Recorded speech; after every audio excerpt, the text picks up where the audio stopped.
Hello guys. मैं हूं प्रशांत, आपका स्वागत है भैया सुपर हीरो स्टेट और वीडियो में। हाँ दोस्तों, मैं जो था वो हीरो ड्रैगन और जेनेम्बा की वर्सेस बैटल बनाने वाला था। और उस बैटल से पहले मुझे एक और टॉपिक के ऊपर भी बात करना था, जिस टॉपिक के ऊपर मैं काफ़ी टाइम से वीडियो बनाना चाहता था और फाइनली आज मैं उस वीडियो के बारे में सोच रहा हूँ। तो दोस्तों, फिक्शन भाई, फिक्शनल कैरेक्टर्स हमें बहुत सारे देखने को मिले, लाइक सुपर हीरोज़ वगैरह वगैरह, जो हमें बहुत इंस्पायरिंग या फिर बहुत मज़ेदार लगता है, जिन्हें देख के हमें मज़ा आ जाता है। और वो हीरोज़ या कैरेक्टर्स जो है वो लिटरली हमारे दिल में जगह बना लेते हैं। और उसी में जो सुपर हीरो जनरा है उसके अंदर ऐसे कई सारे किरदार है जो मुझे बहुत ज़्यादा पसंद है, जैसे कि मार्वल के किरदार ले लो, डीसी के किरदार ले लो, या फिर एनीमे भाई, जापानीज़ एनिमेशन के जो किरदार है वो तक आज तक बहुत लोगों को पसंद है, वो भी फेमस है। तो दोस्तों, ऐसे कई किरदार हैं जो मेरे भी फेवरेट है पर्सनली।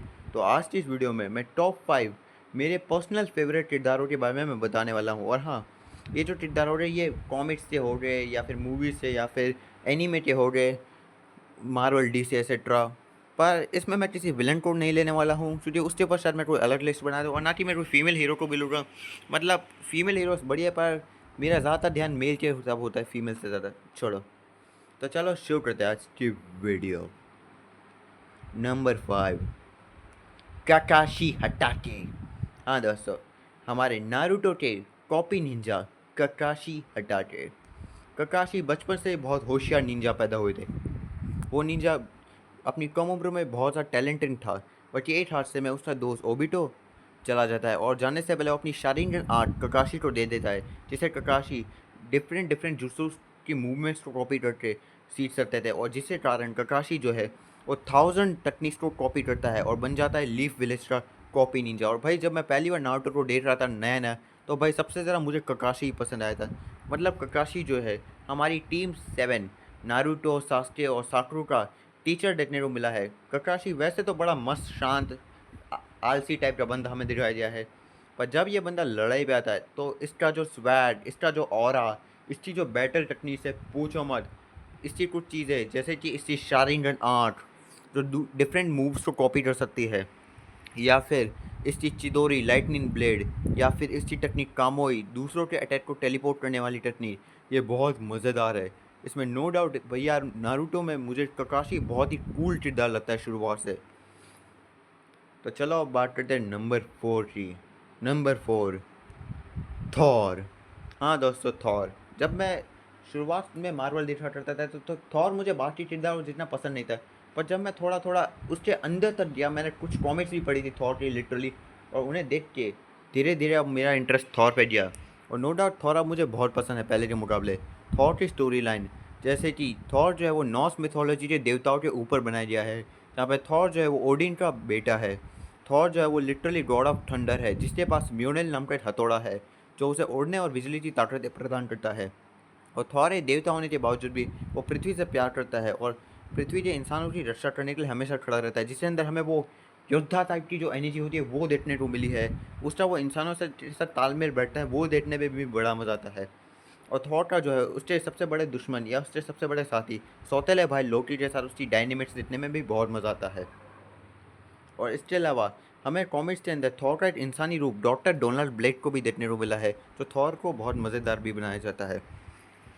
इसके अलावा जो है हमें थॉर की स्टोरी लाइन्स में हमें 10 या 9 रेल्म्स का भी सफ़र दिख रहा है, जिसमें अलग अलग दुनियाओं के अंदर थॉर जाता है। मिडगार्ड, एसगार्ड, जोथरयम, मोस्टलेम वगैरह वगैरह, जिनकी स्टोरीज भी हमें बहुत बढ़िया देखने को मिली है। और थॉर एक चैंपियन टाइप का देखने को मिला है, जो अलग अलग दुनियाओं में हमेशा शांति बनाता रहता है। और एक थॉर एक देवता होने के बावजूद भी उसके अंदर योद्धा वाला घमंड है, पर इंसानों के प्रति और कमज़ोरों के प्रति उसके लिए दिल भी साफ है। थॉर एक ऐसा योद्धा है जो एक योद्धा की तरह सोता है और दूसरों के अंदर उनकी अच्छाई देखता है। थॉर एक वर्दी योद्धा है, और थॉर की स्टोरी लाइन्स में वर्दी की बात यह है कि थॉर एक हैमर उठाता है म्योनेल, और उसका जो हैमर है म्योनेल, उसी को बस वही उठा सकता है जो उसके लायक हो, और थॉर उसे उठाता है। ये बात दर्शाता है कि उसके अंदर कितनी अच्छाई है। इसके अलावा Thor no doubt literally Marvel के स्ट्रॉन्गेस्ट कैरेक्टर्स की लिस्ट में हमेशा टॉप पे आता है। ये बंदा टॉप पे लिटरली, ये बंदा गॉड ऑफ स्ट्रेंथ हर्कुलिस से लड़ चुका है, उसे हरा चुका है कई बार। ये बंदा हमारे फेवरेट हल्क से भी लड़ चुका है और उसके भी दांत तोड़ चुका है। नो डाउट थॉर सबसे स्ट्रॉन्ग एवेंजर्स में से आता है, और स्ट्रॉन्ग क्या, ये बंदा तो सबसे मेन एवेंजर्स में भी आता है। लाइक हमारे जो मेन ट्रियो है ना Avengers, iron man, captain America, उसमें थॉर का भी नाम आता है। मतलब इन तीनों के बिना हम किसी एवेंजर्स टीम को सोच भी नहीं सकते लिटरली। तो इसमें कोई डाउट नहीं कि थॉर यार बहुत पसंद है मुझे यार। पहले नहीं था पर अब मुझे बहुत पसंद है आज के समय पे। लिटरली थॉर वैज अ गोट। नंबर 3, सन गोकू। भाई दोस्तों, हमारे एनीमे का नंबर 1 बाहुबली सन गोकू यानी गोकू। प्लैनेट वेजिटा में सेइयन स्पीसीज रहते थे जो बहुत ही पावरफुल और भयानक थे। और बाद में फ्रीजा नाम का शैतान जो है उस ग्रह को तबाह कर देता है। और उसमें से गोकू आखिरी सेइयंस में से बचता है, जिसे बचपन के जब वो नया नया पैदा हुआ था तो पृथ्वी में भेज दिया था, जहाँ गोकू इंसानों के बीच पला बड़ा। और इंसानों के बीच पला बड़ा होने के कारण गोकू बहुत साफ देगा और अच्छा हुआ। और गोकू धीरे धीरे बड़ी मेहनत करता है, एडवेंचर्स करता है कई सारे। और जैसे जैसे बड़ा होता है वो लिटरली बहुत ट्रेनिंग करता है, मतलब हार्ड वर्क। भाई जिस चीज़ ट्रेनिंग के बारे में हम सोच भी नहीं सकते उस टाइप की ट्रेनिंग कर करके गोकू बहुत स्ट्रॉन्ग बनता है, मार्शल आर्ट्स बनता है। भाई ये बंदा मार्शल आर्ट्स में सबसे स्ट्रॉन्ग बंदा है पृथ्वी के ऊपर। और इसकी जो हार्ड वर्किंग है, मतलब इसकी ट्रेनिंग करते करते कई लोग तो भाई गोकू को अपना आइडल मानते हैं। मतलब गोकू के जो साहस है, उसकी मेहनत, उसे देख के सब लौंडे गोकू को अपना भाई फेवरेट हीरो मानते हैं, नो डाउट। और भाई हमें गोकू के पास डिफरेंट डिफरेंट फॉर्म्स भी देखने मिले, like super Saiyan 1 2 3 4, God, blue etcetera. इसके अलावा भाई ज़्यादातर एनिमेटेड किरदार जो है वो सबको भाई गोकू से प्रेरणा लेके बनाया गया है। समझ सकते हो भाई। मैं बता दूँ कि जो ड्रैगन बॉल की स्टोरी लाइन थी वो जब काफ़ी सालों पहले आई थी ना, उससे देख के भाई कई एनिमे स्टोरी लाइन्स बनाई गई थी। तो काइंड ऑफ गोकू जो है वो बाकी एनिमे किरदारों का गॉड फादर देखने को मिला है। और इस भाई गोकू बहुत ज़्यादा स्ट्रॉन्ग है। ये बंदा अपनी ताकत की लिमिट्स को हर बार तोड़ता रहता है और स्ट्रॉन्ग बनता है। इस बंदे के ताकतवर बनता है पर इसके अंदर घमंड बिल्कुल नहीं है। ये हमेशा अपनी वही मासूम स्माइल देता है हम सबको। और इसमें कोई शक नहीं कि गोकू नो डाउट हमारा बहुत पसंदीदा किरदार है, जिसे हर कोई पसंद करता है। ड्रैगन बॉल की स्टोरी लाइन ऐसी है। आप गोकू को कैसा मानते हो मुझे कमेंट करके बताओ। Number 2, Superman. No doubt Superman भी बहुत बढ़िया किरदार है। ऑब्वियसली एक अलग प्लैनेट क्रिप्टॉन के तबाह होने के बाद एक नए जन्मे बच्चे को जो है पृथ्वी पे भेज दिया था, और जहाँ के वो बना सुपरमैन। और मैं तुम्हें बता दूँ कि सुपरमैन 90s में सबसे पहला सुपर हीरो जिसे दुनिया में बनाया गया था वो था। मतलब सुपरमैन बहुत पुराना है और कई लोग सुपरमैन को बहुत पसंद करते हैं। पसंद करते क्यों ना भाई, ये बंदा उड़ सकता है, हीट विजन, ये बंदे के पास स्ट्रेंथ इतनी कि भाई ये बड़े बड़े पहलवानों को हरा दे या फिर मून या फिर प्लैनेट्स तक को भी डिस्ट्रॉय कर दे। इतनी स्ट्रेंथ है कि भाई साहब के हाथों में। पर इससे भी ज़्यादा बड़ी बात लोगों को पसंद आती है सुपरमैन का जो पूरा कैरेक्टर है। मतलब सुपरमैन एक इंसान ना हो के भी इसके अंदर इंसानों से भी ज़्यादा इंसानियत है। उसे दूसरों के बारे में फिक्र है, वो कभी किसी के साथ भेदभाव नहीं करता सुपरमैन। सुपरमैन जो है वो उम्मीद का जीता जाता स्वरूप है, जो हमेशा दूसरों के साथ अच्छा व्यवहार करता है।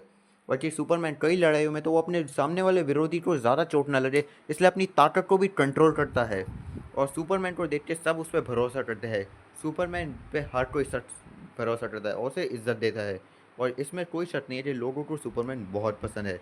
बाकी मैं तुम्हें बता दूँ तो सुपरमैन भाई इतना बेहतरीन किरदार है कि आजकल की ज़्यादातर जो सुपर हीरो स्टोरी लाइन्स होती है वो सुपरमैन को इंस्पायर होते हैं और अपना खुद का किरदार सुपरमैन को कॉपी करके बनाते हैं। जैसे आज के जो नए नए फेमस किरदार है ना, Sentry, Hyperion, Omni Man, Homelander, ये सारे जो है सुपरमैन की कॉपी है भाई। सुपरमैन से इंस्पायर होकर ये बनाए गए हैं, तब जाके इतने फेमस हो ये सब।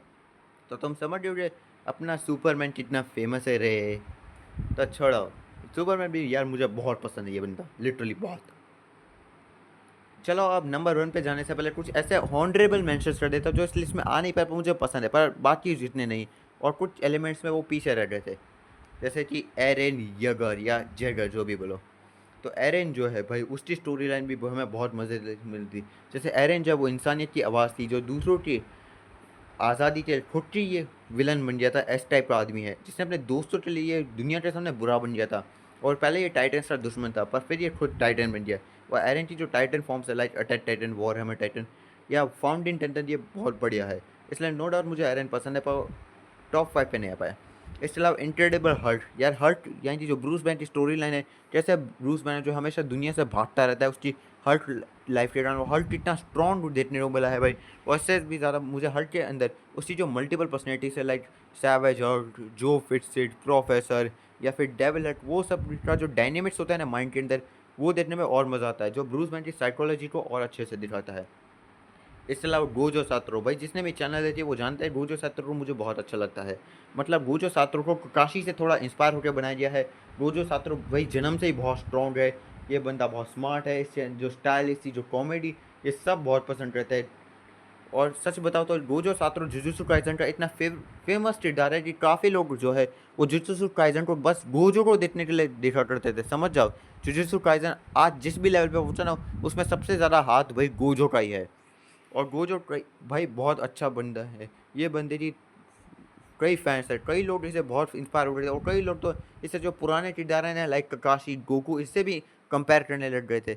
और यार गोजो यार मुझे बहुत अच्छा लगता था, ये जब मैं पहली बार देख रहा था तब से मुझे बहुत पसंद है यार। और जब सुकुना से लड़ते लड़ते ये मंडा, छोड़ो यार, rest in peace my honoured one.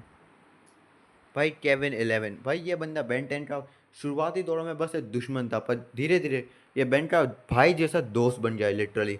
इस बंदे का जो कैरेक्टर डेवलपमेंट है या स्टोरीज में, ये देखने में बहुत मज़ा आता है मुझे।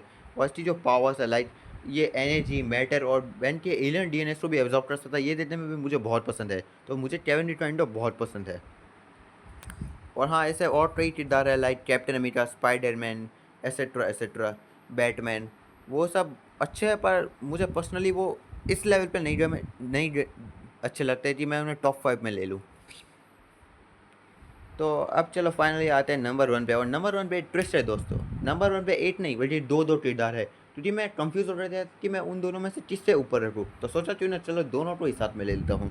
तो नंबर 1 पे है बेन 10 और आयरन मैन। हाँ दोस्तों, ये दोनों है मेरे नंबर 1 फेवरेट जो मेरे दिल में बसे है। भाई बेन 10 एक लड़का जो अपनी गर्मी की छुट्टियों में अपनी दादी, ओ सॉरी दादी क्या, मैं दादाजी और अपनी कज़न के साथ गया था, और उसे भाई एक टूटता तारा गिरा, और उसे मिला एक ओमनीट्रिस नाम की घड़ी, एक एलियन टेक्नोलॉजी जिससे इस्तेमाल करके ये बंदा डिफरेंट डिफरेंट टाइप के एलियंस में ट्रांसफॉर्म हो सकता है। लाइक 10 नहीं, 100 नहीं, भाई इस ओमनीट्रिस में भाई लाखों डीएनए। और हमें बेन 10 स्टोरीज में कई सारे एलियंस देखने को मिले हैं। और बेन 10 का जो एवोल्यूशन हमें देखने को मिला है लाइक 10 साल का बैन, 15 साल का बैन, 16 साल का बैन, और इससे जो फ्यूचर के वर्जन है ये भी बहुत बढ़िया देखने को मिला है। इससे अल्टरनेट वर्जन भी नो डाउट बढ़िया है। और बेन 10 की स्टोरी में हमें उसका जो कैरेक्टर डेवलपमेंट, मतलब उसकी जो पर्सनैलिटी है वो भी बड़ी पसंद है, जिसके कारण हम कई फैंस उसे पसंद करते हैं। लाइक बेन के स्वभाव काइंड ऑफ स्पाइडरमैन जैसा जो बहुत मजाक किया है, और यहाँ पे kind of teenage hero type का है, जिसे और कई बार बेन लापरवाही भी कर देता है या मिस्टेक कर देता है, जिसे उसे भुगतना पड़ता है, ये घमंडी हो जाता है, पर वो इसकी इंसानियत को और अच्छे से दिखाता है। और भाई इसका एलियन ह्यूमंडस और नो डाउट बहुत बढ़िया है। वैसे कई बेहतरीन एलियंस है, एलियन है क्लॉक वाक, वो भी बहुत बेहतरीन है।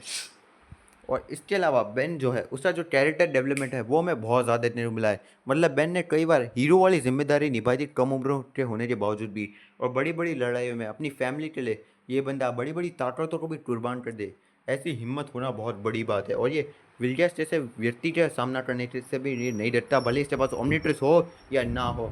तो तुम समझ सकते हो ये बंदा कैसा है। तो नो डाउट यार बेन 10 मुझे बहुत पसंद है। ये यार जब मैंने दुनिया देखना शुरू ही किया था तब से ही मैं ये देख रहा था हूँ, और आज भी मैं ये देख रहा हूँ। नो डाउट ये मुझे बहुत पसंद है। और आयरन मैन, जब मैं सुपर हीरोज की स्टोरी लाइन्स तो पढ़ ही रहा था तब मुझे आयरन मैन मिला। भाई आयरन मैन टोनी स्टार्क नाम का एक ऐसा बंदा जो बहुत घमंडी था, रिच था, play boy, billionaire, philosophist, genius et cetera, जिसे भाई घमंड के अलावा इसके पास कुछ भी नहीं था। मतलब ये किसी से पढ़वा नहीं थी, बस पैसे कमाना चाहता था। पर एक हाथ से ने इसकी ज़िंदगी बदल दी, और उसने गुफा के अंदर एक ऐसा हाईटेक कवच बनाया जो भाई दुनिया के बड़े साइंटिस्ट नहीं बना सकते थे। और वही ये बाद में बनाता गया। और उसकी स्टोरी लाइन्स में हमें आयरन मैन के कई ऐसे कवच देखने को मिले हैं, मतलब कई सारे मॉडल्स देखने को मिले और मिलते जाएंगे। भाई इसकी कोई लिमिट ही नहीं है। और भाई इसने ऐसे ऐसे आर्मर्स बनाए आयरन मैन ने, तो तुम पूछो मत। लाइक हल्क, थॉर, सेलेस्टियस को हराने के लिए भाई ये बस्टर आर्मर बना चुका है। और आयरन मैन की स्टोरी लाइन में उसके आर्मर्स की कोई लिमिट ही नहीं, ये हर बार एडवांस होते रहते हैं। और आयरन मैन की एक और बात यह है कि आयरन मैन बाकी हीरोज़ के मुकाबले में बहुत ज़्यादा इंसान देखने को मिला है। मतलब आयरन मैन के पास कोई सुपर पावर नहीं है, उसकी सबसे बड़ी ताकत उसकी इंटेलिजेंस ही है। वो बड़े बड़े ऐसे काम करते हैं जो हम सोच भी नहीं सकते। और उससे बड़ी बात, आयरन मैन बाकियों के मुकाबले बहुत इंसान टाइप का है। मतलब आयरन मैन घमंडी है, वो कई बार बहुत ज़्यादा सीरियस हो जाता है और अपनी मन की रहता है। पर आयरन मैन जो है वो अपनी गलतियों से सीखता है। और साथ में आयरन मैन जो है अपनी स्टोरी लाइन्स में अपनी जो प्रॉब्लम्स है, लाइक उसकी जो प्रॉब्लम्स है, लाइक उससे दुश्मन या फिर उसकी शराबी प्रॉब्लम, या फिर उसकी बिजनेस को कुछ लोग टेक ओवर करना चाहते हैं, उसकी आर्मर को कॉपी कर लेते हैं, उस सिचुएशंस में लड़ता है, तो आयरन मैन उससे हमें और भी ज़्यादा हम उससे कनेक्ट कर पाते हैं। मतलब आयरन मैन जो है अपनी गलतियों से सीखता है दोस्तों, और वो हर बार हमें पहले से ज़्यादा डेवलप्ड होते दिखाई दिया है। मतलब आयरन मैन की स्टोरीज में हमें हमेशा उससे पहले से काफ़ी अलग देखने को मिला है, जो बहुत हीरो से ज़्यादा बेटर बनाता है, उसे कैप्टन अमेरिका या थॉर से बहुत बेटर बनाता है, नो डाउट। बल्कि आयरन मैन जो है वही एक हीरो था जिसने एमसीयू को इतना फेमस करने में मदद की थी। और नो डाउट भाई आयरन मैन जो है वो बहुत ही एडवांस और स्मार्ट हीरो देखने को मिला है, जिसे काफ़ी लोग पसंद करते हैं, नो डाउट। तो इसमें कोई शक नहीं कि बेन 10 और आयरन मैन दोनों ही मेरे इतने फेवरेट कैरेक्टर है कि मैं उन दोनों में से आज तक इन दो की जगह कोई नहीं ले सकता, और ना कि कोई ले पाएगा मेरे दिल में। यार I like Ben 10 and Anthony Stark बहुत। Love you guys. तो दोस्तों आज की वीडियो बस यही थी। आप कमेंट करके बताओ कि आपका फेवरेट हीरो कौन सा है, और हाँ जेनेम्बा और हीरो ड्रैगन की ऊपर वीडियो आने वाली है, सो बी रेडी।